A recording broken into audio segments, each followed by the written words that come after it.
নমস্কাৰ ছাত্ৰ ছাত্ৰীসকল 2020 বৰ্ষত যিসকল ছাত্ৰ ছাত্ৰীয়ে higher secondary second year final exam দিছিলে আৰু ৰিজাল্ট বেয়া হৈছে বা ফেইল কৰিছে সেই সকল ছাত্ৰ ছাত্ৰীৰ বাবে এই ভিডিঅটো বহুত প্ৰয়োজনীয় আৰু গুৰুত্বপূৰ্ণ হ'বলৈ গৈ আছে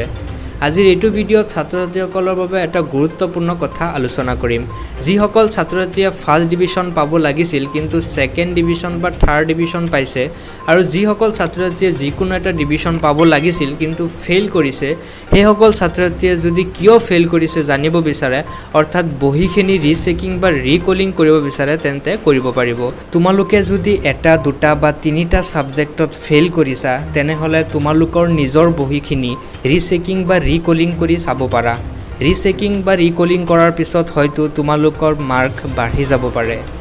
ছাত্ৰ ছাত্ৰীসকলক যদি ভুলকৈ মাৰ্ক কমাই দিয়া হৈছিল তেনেহলে ছাত্ৰ ছাত্ৰীসকলে ৰিচেকিং বা ৰিকলিং কৰিব পাৰিব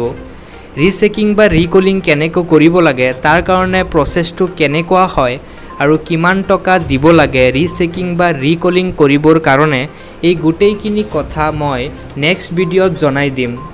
যিহেতু এতিয়ালৈকে ৰিচেকিং বা ৰিকলিং কৰাৰ link Assam higher secondary education council ৱেবছাইটত দিয়া নাই কিন্তু যেতিয়াই লিংকটো এক্টিভ কৰি দিব মই ভিডিঅ'ৰ মাধ্যমেৰে তোমালোকক জনাই দিম যে কেনেকৈ এপ্লাই কৰিব লাগিব গতিকে তোমালোকে এই চেনেলটো সাবস্ক্ৰাইব কৰি থৈ দিয়া যাতে মই যেতিয়া নেক্সট ভিডিঅ' আপলোড কৰোঁ তোমালোকে চাব পাৰা সো আজিৰ কাৰণে ইমানেই আছিলে যদি ভিডিঅ'টো ভাল লাগিছে তেন্তে লাইক কৰিবা আৰু চেনেলটোত যদি নতুনকৈ ভিজিট কৰিছা তেন্তে চেনেলটো সাবস্ক্ৰাইব কৰিবা Take care. Bye-bye.